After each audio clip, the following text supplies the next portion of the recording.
तो नमस्कार, स्वागत है दोस्तों आप सभी लोगों का एक और नया वीडियो लेक्चर में। दोस्तों आज हम बात करने वाले हैं चैप्टर 2 बिलियन, जिसे इंग्लिश में हम सॉल्यूशन भी कहते हैं। तो सबसे पहले हम जानेंगे कि चैप्टर 2 जो हमारा बिलियन है, इसमें हम सबसे पहले इसकी बेसिक जानकारी लेने वाले हैं। और जो चीज़ें मैंने आपके सामने लिख रखी हैं इनको अच्छे से नोट कर लीजिएगा। पीडीएफ नोट ऑलरेडी आपके लिए शेयर कर दिए गए हैं, ठीक है। तो सबसे पहले हम बात करते हैं कि बिलियन होता क्या है। तो सबसे पहले बिलियन की बात करते हैं दोस्तों। तो दो या दो से, ठीक है, दो या दो से अधिक पदार्थों का समांगी मिश्रण। कैसा मिश्रण दोस्तों? समांगी मिश्रण जो होता है बिलियन कहलाता है। क्या कहलाता है? बिलियन कहलाता है, यानी सॉल्यूशन कहलाता है। इंग्लिश में सॉल्यूशन बोलते हैं बिलियन को, ये बात मैं पहले ही बता चुका हूँ, ठीक है। अब मैंने बताया दो या दो से अधिक पदार्थों का समांगी मिश्रण बिलियन कहलाता है। जैसे आप उदाहरण के लिए ले सकते हैं, उदाहरण के लिए आप ले सकते हैं नमक तथा पानी, नमक तथा पानी का मिश्रण। अब आप ध्यान दीजिएगा, नमक तथा पानी का जो मिश्रण होता है वो कैसा होता है, मुझे बताएगा कोई? तो नमक तथा पानी का जो मिश्रण होता है दोस्तों वो कैसा होता है? नमक प्लस पानी का, नमक प्लस पानी का जो मिश्रण होता है वो होता है दोस्तों समांगी मिश्रण होता है। कैसा होता है? समांगी मिश्रण होता है। आप लोग जानते हो इस बात को। कैसा मिश्रण होता है? समांगी मिश्रण होता है। तो समांगी मिश्रण को ही हम क्या कहते हैं? बिलियन कहते हैं। तो आई होप कि आप समझ गए होंगे बिलियन क्या होता है। चलिए आगे बढ़ते हैं और बात करते हैं बिलियन के घटकों की। तो दोस्तों बिलियन के जो घटक होते हैं वो दो होते हैं, यानी कि बिलियन में दो चीज़ें पाई जाती हैं। एक तो विलायक होता है, एक क्या होता है? विलायक होता है, ठीक है। यहाँ पे ध्यान दीजिए, एक आपका विलायक होता है और एक आपका विलेय होता है। बिलियन के दो घटक होते हैं, ये बात आपको याद रखनी है। उसके बाद हम बात करते हैं कि विलायक क्या होता है। विलायक क्या होता है? तो दोस्तों ध्यान दीजिएगा, बिलियन में जिस पदार्थ की मात्रा ज़्यादा होती है, यानी कि बिलियन में जिस पदार्थ की मात्रा ज़्यादा होगी, जैसे मान लीजिए नमक और प्लस हमने क्या किया, नमक प्लस पानी का मिश्रण दिया। तो एक बात बताओ, पानी में नमक डालोगे या नमक में पानी डालोगे? तो आप बोलोगे हम तो भैया पानी में नमक डालेंगे। तो बताओ पानी की मात्रा ज़्यादा होगी या नमक की? तो आप बोलोगे पानी की मात्रा ज़्यादा होगी। तो यहाँ पे पानी जो होगा वही आपका क्या होगा? विलायक होगा। पानी यहाँ पे क्या होगा? आपका विलायक होगा। चलिए आगे बढ़ते हैं दोस्तों। उसके बाद हम बात करते हैं, देखिए मैंने यहाँ पे लिख भी रखा है आपके लिए कि नमक तथा पानी के मिश्रण में, नमक तथा पानी के मिश्रण में पानी आपका क्या होगा? विलायक हो जाएगा। उसके बाद आगे बढ़ते हैं, विलेय क्या होता है। तो दोस्तों बिलियन में जिस पदार्थ की मात्रा कम होती है, जिस पदार्थ की मात्रा कम होती है वह क्या कहलाता है? विलेय कहलाता है। जैसे नमक तथा पानी के जो मिश्रण है, अब जिसकी मात्रा कम होती है तो पानी में नमक की मात्रा कम होगी, तो नमक जो होगा यही आपका क्या कहलाएगा? बिलियन में विलेय कहलाएगा, ये आपके लिए, ठीक है। तो नमक इसमें क्या हो जाएगा? विलेय हो जाएगा। आई होप कि आप विलेय और विलायक समझ गए होंगे। उसके बाद हम बात करते हैं कि बिलियन के प्रकार। तो देखिए अवयवी पदार्थों के आधार पर जो बिलियन है वो कई प्रकार के होते हैं। तो सबसे पहले हम पढ़ते हैं कि बिलियन कौन कौन से प्रकार के होते हैं। तो बिलियन, पहला बिलियन है आपका तनु बिलियन। तनु बिलियन क्या होता है दोस्तों? ध्यान दीजिएगा, तनु बिलियन क्या होता है? वह बिलियन जिसमें विलायक की मात्रा ज़्यादा होती है। ध्यान दीजिए, अब मैं यहाँ पे आपको एग्जाम्पल से समझाता हूँ। मैंने क्या बोला? नमक प्लस पानी, ठीक है, नमक प्लस पानी। ये बार बार एक ही मिश्रण क्यों ले रहा हूँ, एक ही मैं बिलियन क्यों ले रहा हूँ? क्योंकि आपको अच्छे से समझ में आए, ठीक है। तो नमक प्लस पानी में अगर मैं बात करूँ तो पानी की मात्रा ज़्यादा होगी। और तनु विलयन कौन सा होता है? वही विलयन तनु विलयन होता है जिसमें विलायक की मात्रा ज़्यादा हो। अब नमक और पानी के मिश्रण में पानी की जो है ये मात्रा ज़्यादा होगी, यानी पानी विलायक की मात्रा ज़्यादा होगी। और जब विलायक की मात्रा ज़्यादा होगी तो ये जो विलयन होगा नमक और पानी का, आप मिला के देख लीजिएगा, तनु विलयन बनेगा, बिल्कुल लिक्विड में बनेगा, आप देख लीजिएगा, ठीक है। तो इसके बाद अब हम आगे बढ़ते हैं, सांद्र विलयन कौन सा होता है। तो सांद्र विलयन दोस्तों वह विलयन जिसके एकांक आयतन में विलेय पदार्थ की मात्रा ज़्यादा हो। अब इसमें क्या होगा? एकांक आयतन में, ठीक है, कोई विलयन है उसके एकांक आयतन में। कैसे? एकांक आयतन में, यानी पूरे आयतन का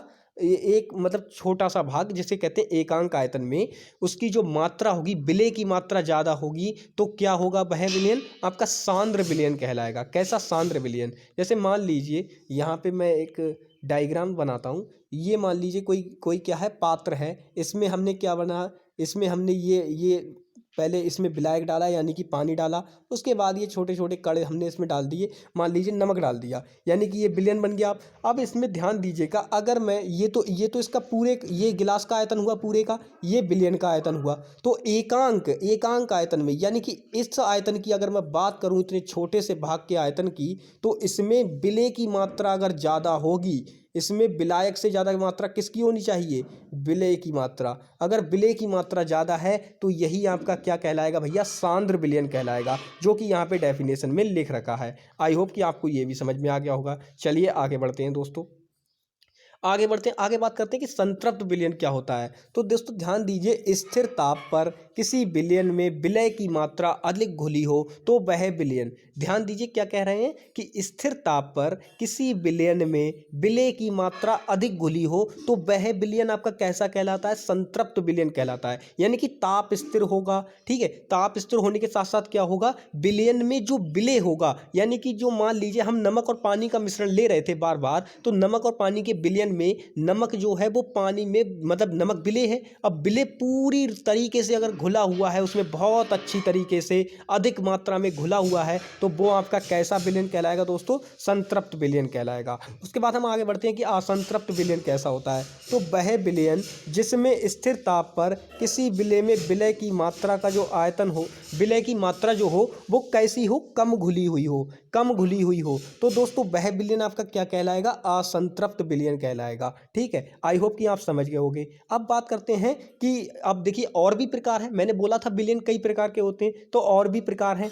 वो कैसे हैं, विलयन की प्रावस्था के आधार पर विलयन 3 प्रकार के होते हैं। प्रावस्था दोस्तों मैं आपको बता दूं ये प्रावस्था क्या होती है। तो प्रावस्था आपकी 3 होती हैं, कौन कौन सी होती हैं, ठोस होती है और द्रव, और तीसरी आप बिल्कुल सही सोच रहे हो दिमाग में, गैस होती है। ठीक है, तो ये होती हैं आपकी प्रावस्थाएं, तीनों याद रखिएगा। तो विलयन भी सिंपल इसी प्रकार के होंगे। तो सबसे पहले हम बात करते हैं गैसीय विलयन की। तो वह विलयन ध्यान दीजिए, गैसीय विलयन क्या होता है, वह विलयन जिसका विलायक जो हो वो कैसी अवस्था में हो, गैसीय अवस्था में हो, तो वह विलयन कैसा कहलाता है, गैसीय विलयन कहलाता है। अब ध्यान दीजिए, यहीं पर बात ध्यान दीजिए, ठोस विलयन में क्या होगा, विलायक कैसा होगा आपका, ठोस हो जाएगा, तो वो कैसा हो जाएगा आपका, ठोस विलयन हो जाएगा। उसके बाद हम बात करते हैं द्रव विलयन। तो इसमें विलायक जो होगा वो कैसा होगा, द्रव अवस्था में होगा, तो वो आपका हो जाएगा द्रव विलयन। आई होप कि आपको समझ में आ गया होगा। ठीक है, रटना नहीं है, बिल्कुल समझना है बात को। यहाँ से द्रव विलयन से ही आप समझ जाओगे कि विलायक किस अवस्था में होगा, द्रव अवस्था में होगा, बिल्कुल सिंपल इतनी सी बात है। उसके बाद हम बात करते हैं विलयन की सांद्रता क्या होती है दोस्तों। तो ध्यान दीजिएगा, किसी विलयन के एकांक आयतन में उपस्थित विलय पदार्थ की मात्रा, ठीक है, या आप ऐसे कह सकते हैं कि किसी विलयन के एकांक आयतन में उपस्थित विलय की मात्रा उस विलयन की क्या कहलाती है दोस्तों, सांद्रता कहलाती है, सांद्रता कहलाती है। अब सांद्रता की कई विधियां हैं, जैसे प्रतिशतता है। अब ये प्रतिशतता 2 प्रकार की होती है दोस्तों, एक तो आपकी होती है द्रव्यमान प्रतिशतता और दूसरी होती है आयतन प्रतिशतता। तो सबसे पहले हम द्रव्यमान प्रतिशतता की बात करते हैं कि द्रव्यमान प्रतिशतता क्या होती है। तो दोस्तों द्रव्यमान प्रतिशतता में क्या होगा, किसी 100 ग्राम विलयन में उपस्थित विलय की मात्रा, ठीक है, विलय की मात्रा भी ग्राम में होगी और विलयन की मात्रा भी ग्राम में होगी, तो वह उसकी क्या कहलाएगी, द्रव्यमान प्रतिशतता कहलाएगी। जैसे कि आपके सामने यहाँ पे नोटेड है, लिख रखा है यहाँ पे द्रव्यमान प्रतिशतता, यहाँ पे लिख भी रखा है कि पदार्थ की ग्राम में मात्रा, पदार्थ की ग्राम में मात्रा और विलयन की ग्राम में मात्रा गुणा 100। ये 100 क्यों लिखा, ये बात ध्यान दीजिएगा, ये 100 इसलिए लिखा क्योंकि यहाँ पे हमें, यहाँ पे ध्यान दीजिए, यहाँ पे ये 100 दे रखा है, ये 100 दे रखा है, तो ये इसकी गुणा में इधर आ गया है। ठीक है, तो ये द्रव्यमान प्रतिशतता का फॉर्मूला हो गया, आपको याद रखना है, क्योंकि इससे रिलेटेड न्यूमेरिकल बनेंगे और मैं कराऊंगा आगे, मैं न्यूमेरिकल भी कराऊंगा इससे रिलेटेड। तो न्यूमेरिकल ध्यान दीजिए कैसी प्रकार से होंगे, बिल्कुल यही फॉर्मूला अप्लाई होगा और मैं बिल्कुल बहुत अच्छी तरीके से न्यूमेरिकल बताऊंगा इसके। उसके बाद हम बात करते हैं आयतन प्रतिशतता। दोस्तों द्रव्यमान था तो हमने किलोग्राम में लिखा, ग्राम में लिखा था, नहीं लिखा था, विलयन भी ग्राम में था और अब विलय भी हमारा ग्राम में था। लेकिन अब बात कर रहे हैं आयतन प्रतिशतता की, और आयतन को लीटर में मापा जाता है, और लीटर का लीटर को जब हम छोटे में तोड़ेंगे तो क्या हो जाएगा भैया, ml हो जाएगा, लीटर से छोटा ml यानी कि मिलीलीटर। तो मिलीलीटर की बात करेंगे यहाँ पे, तो ध्यान दीजिएगा कि किसी विलयन के 100 ml में उपस्थित विलय पदार्थ की, विलेय पदार्थ की एमएल में ही मात्रा यानी मिलीलीटर में ही मात्रा उसकी आयतन प्रतिशतता कहलाती है। बताओ समझ में आया? बताओ समझ में आया? ठीक है, आ गया होगा बिल्कुल। किसी बिलियन के 100 मतलब किसी 100 ml बिलियन में, आप ऐसे कह सकते हो। आपको लैंग्वेज अपने हिसाब से भी सेट कर सकते हो, कोई ज़रूरी नहीं है कि यही लिखो।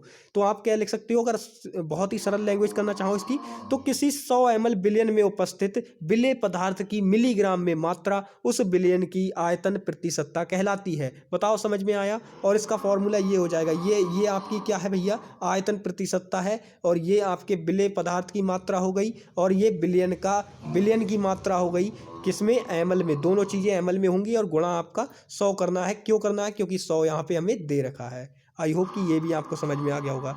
चलिए दोस्तों, अब बात करते हैं पार्ट प्रति मिलियन क्या होता है। दोस्तों ये बहुत ही इंपॉर्टेंट चीज़ है, पार्ट प्रति मिलियन।